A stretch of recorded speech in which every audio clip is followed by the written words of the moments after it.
At long last, we got our hands on a Nissan, and that's with the Nissan Terra, no less.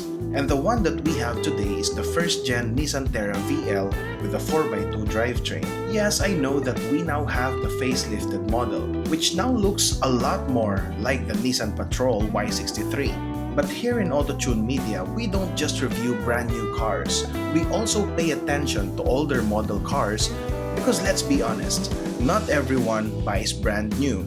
There are people who prefer used cars for their lower prices. And if you're in the market for a Nissan Terra, this one is for you, as we'll be subjecting this car to a proper review. But before that, I'd like to thank Ryan Autodeal for allowing me to take this car for a spin. And if you guys are looking to buy a high-quality used car, Ryan Autodeal is the place to be. This Nissan Terra is available at their dealership, and if you want to get a good price, simply use our code Autotune Media so they'll know that you watched the video. I'll leave their details in the description below. Let's get started.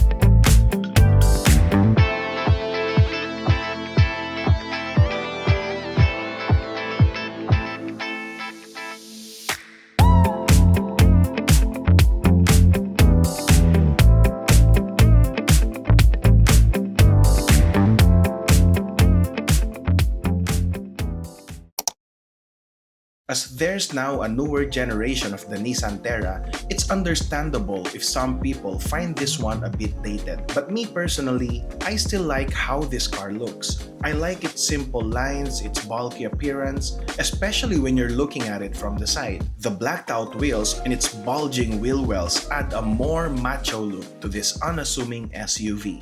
We're now looking at the exterior of the Nissan Terra VL 4x2 with the automatic transmission. This is a 2021 model. The newer models nowadays will look different than this because the newer Nissan Terras today kinda look closer to their bigger brother, which is the Nissan Patrol. One thing that's very different in this unit compared to newer Nissan Terras nowadays are the daytime running lights. And of course, the headlight is different as well.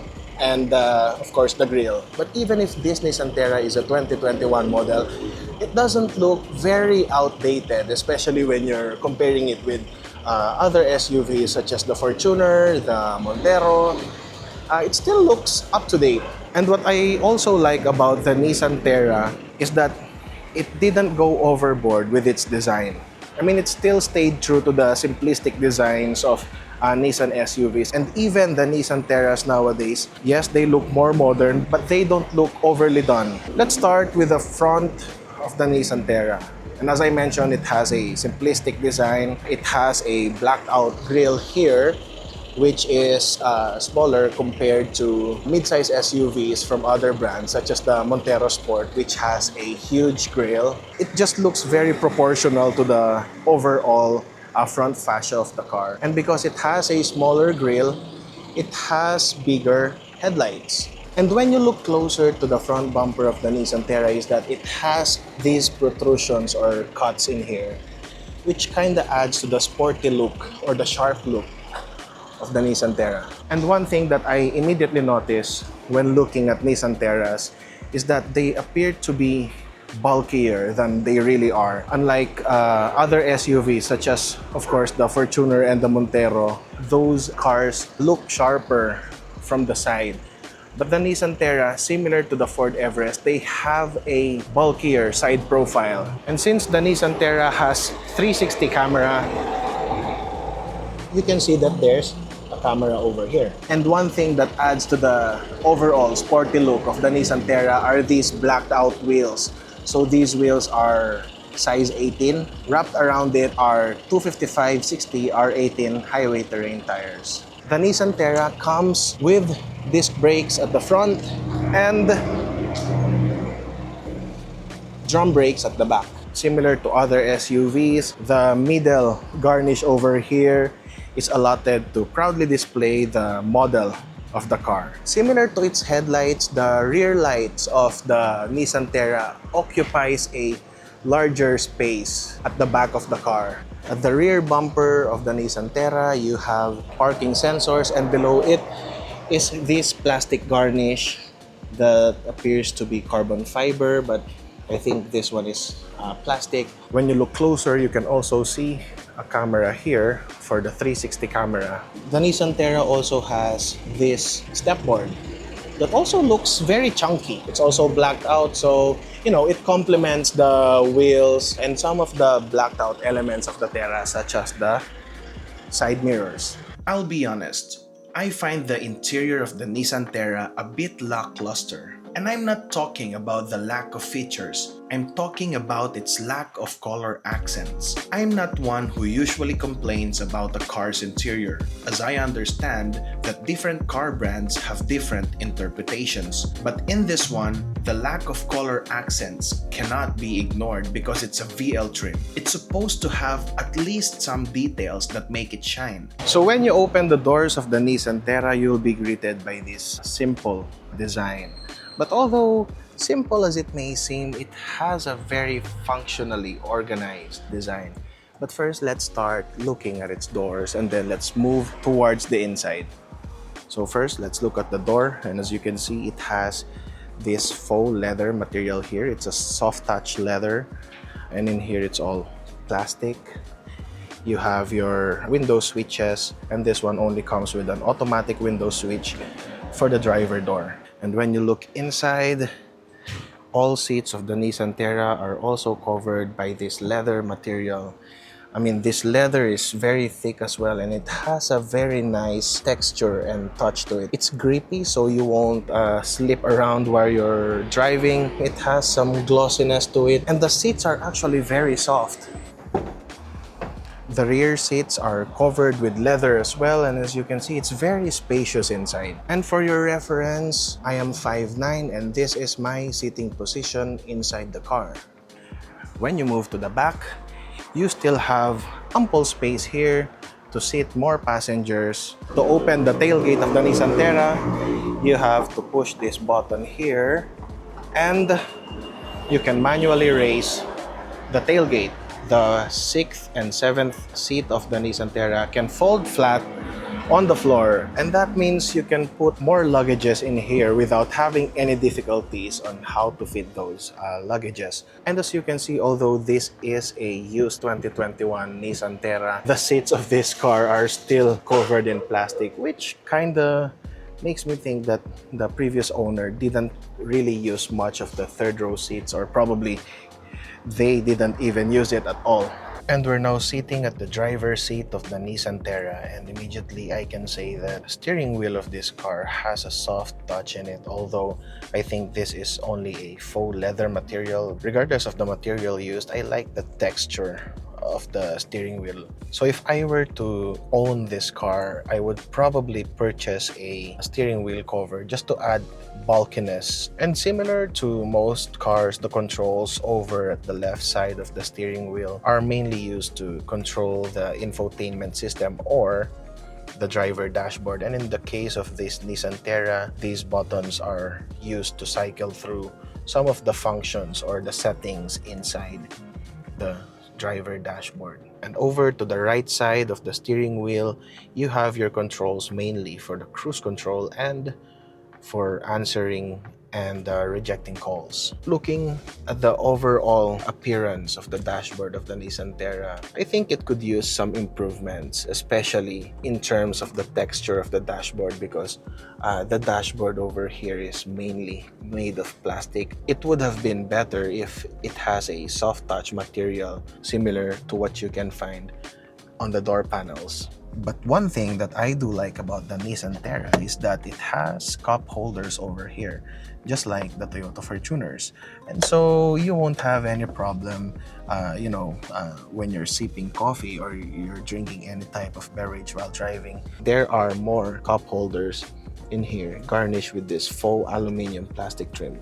The Nissan Terra comes with a 7-speed automatic transmission. I do like the chrome garnish in this transmission lever. It adds sophistication to the overall center console of the Nissan Terra. I also like the automatic shift lever because it's very simple and it's very easy to hold. And so when you're shifting from park to drive, all you have to do is press the brake pedal, press the button over here, and simply pull the lever, and now you're in drive.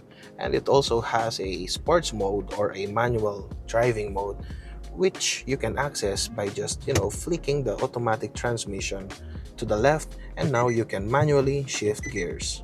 And of course, one thing that I also like about the Nissan Terra is that it has a handbrake lever. Above the cup holder at the center, you have these various switches. So this switch is used for the rear sensors, and these switches over here are used to conveniently fold the rear seats or the second row seats. So if you press this switch here, it will automatically fold the right second row seat. So let's try it. And now I'm gonna pull the switch, and there you go. Very convenient. This infotainment system is surrounded by various switches that you can use to access more features inside of this one. And when you press this camera button, it activates the 360 camera. And below the infotainment system, you have this panel to control the air conditioning of the Nissan Terra. What I do like about the air conditioning controls of the Nissan Terra is that it has actual buttons to control everything. You can control your temperature over the driver's side, and the passenger can also control their temperature over at their side. So this one comes with a dual zone climate control. And this one, being a Nissan, it carries with it the legacy that Nissans of the yesteryears have, which is the cold air conditioning. And I can say that it's very comfortable here. I mean, it's really cold. Moving down, you can see that there is also a switch to activate or deactivate the rear air vents. And the USB slot you can see here is the one that you'll use if you want to use the Apple CarPlay or Android Auto. I also noticed that the rear view mirror of this Nissan Terra has a hidden feature. So when you flick the switch here, it automatically activates the rear view camera, and the buttons here are mainly used to adjust the brightness of the rear view camera. One reason why people love the Terra is because of its 2.5-liter turbo diesel engine. And after trying it out, I was quite impressed by how smooth and potent it is. The engine is eager to surge forward, and it's just waiting for your command. I also like hearing the slightly high-pitched grunt it emits into the cabin, which gives me cues as to how hard the engine works. And here's the thing, the engine of this car likes to work hard. It likes to be revved. And we're now inside the 2021 Nissan Terra VL with an automatic transmission. And first, let's talk about its engine. So one thing that I immediately noticed about this engine is that the 2.5-liter engine in this car is very peppy. It's very eager to drive faster. The engine likes to rev higher. I mean, there's torque at the lower rev range, but unlike other vehicles that I have driven in the past, such as the Monterosport and previously the Toyota Fortuner Limited, which make available the torque of the engine way below the rev range, in this car, I noticed that the engine likes to be revved slightly higher for you to really feel the surge of the torque being exerted by the car. So especially when you're coming from a standstill, and of course from a standstill, the car will start at first gear. At first gear, there is a slight pulling sensation that you'll feel, but the pulling sensation is not abrupt compared to the previous diesel SUVs that we tried. You will feel that the engine only starts pulling at about 1,800 to 2,000 RPM. And from that point, the engine will have a linear power delivery. And so that's something that I didn't expect from the Nissan Terra. That characteristics of the engine of the Nissan Navara isn't a bad thing at all, because after all, it has a 2.5-liter engine and the engine is very torquey. However, you have to press the throttle pedal a little deeper because the engine likes to be revved a little higher. But when it starts pulling, the power delivery is satisfying as well. The engine is very peppy. Once it steps on the rev range, a little touch to the pedal and the car surges forward. But from a standstill, the characteristics of the engine is very different. especially from a standstill. It starts at the first gear, and I think that the ratio of the first gear is very tall, and so it immediately revs the engine higher, making the car shift earlier. So the first gear in this Nissan Terra is very short, and so as soon as the car starts pulling from first gear, it immediately shifts to second gear. And so that's the type of hesitation, or the sensation of hesitation from the engine that I am describing. It's because of that first gear. And I think that first gear in this car was designed to be that way, is because the car likes to be revved higher. Power is available slightly on the upper range of the RPM of the car, probably at around 1,700 to 1,800. But once you really get soaked in the car and you start driving it, the engine is actually very eager to deliver power. We're now in drive, and upon checking, it's in fourth gear at 50 kilometers per hour at 1,700 RPM. And when I press the gas pedal, as soon as it shifts, it's now in 3,000 RPM, and we're now in 80 kilometers per hour. And so that only proves that this engine likes sitting at the upper range of the RPM. That's where it shines. That's where all its capabilities, power, and torque are unleashed. I have mixed feelings about the transmission of the Nissan Terra. I like how snappy it is when it shifts, and I also like how smooth the shifting is. On the other hand, I find the ratio of the first gear a bit isolated from the rest of the gears. The first gear is too short, and I think it doesn't maximize the torque of the engine, and the rest of its gears are properly spaced out for low-end torque and high-end power. And now let's talk about the transmission of the 2021 Nissan Terra VL. So I think I've tackled a huge portion of the transmission of this car while I was talking about the engine a while ago. But let me reiterate that, the transmission of this car is smooth. Although, since the first gear, as I mentioned, is very short, has a very short gearing, shifting from first gear to second gear is immediate. And so because of that, there is a slightly jolting sensation when it shifts from there. But you won't mind it. And of course, the shifting of the car also relies on how you drive it. And so when you drive the car in a more relaxed pace, the shifting is smoother. And if you want to be more spirited with the car, revving it higher, shifting becomes harsher because it will hold on to gears longer. And when it shifts to the next gear, it sits within the power band, and the jolting sensation is felt because the delivery of power is more abrupt. But driving at normal driving speeds at 50 kilometers per hour, the transmission is actually very smooth. I mean, you won't even feel it shifting. And since we're in transmission, I'd like to talk about the gear ratios, and we already talked about the shorter first gear. But from the second gear all the way to its 7 gears, the shifting is smooth from there on. So I actually have no complaints about the transmission. The unique engineering of the first gear, which I think was intentionally designed that way, needs familiarization, But once you get used to how the car shifts, it's very easy to drive. As already mentioned in the interior feature a while ago, you can flick the automatic transmission lever of this car to the left, and you'll get access to its manual driving mode.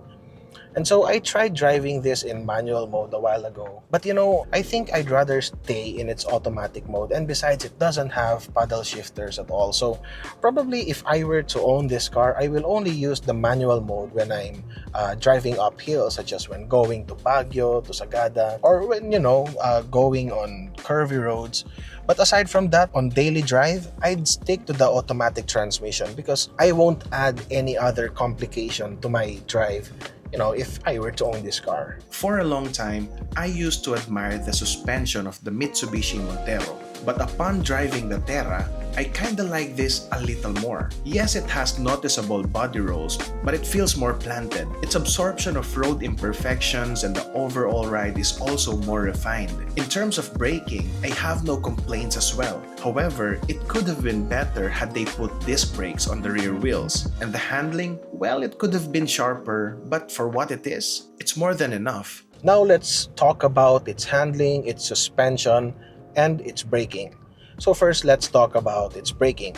This car comes with disc brakes at the front and drum brakes at the rear. One thing that I noticed about the braking of this car is that it's very similar to the characteristics of the Toyota Fortuner Limited that we reviewed in the past week. You simply have to touch the brake pedal ever so slightly and you will feel the brakes biting in the car. And of course, in heavy traffic, you won't have to exert more effort from your legs to press the brake pedal deeper because, you just have to touch the brake pedal lightly and you'll get brakes. One thing that I also noticed about this car in regards to its braking, which already is affected by its suspension, is that when you press the brakes on the Nissan Terra, there is very, very minimal forward tip in the car and you feel the car leveling the more time you spend on the brake pedal. And so that adds to the drivability of the car because when the car is more level when it's braking, it's easier to steer, right? And the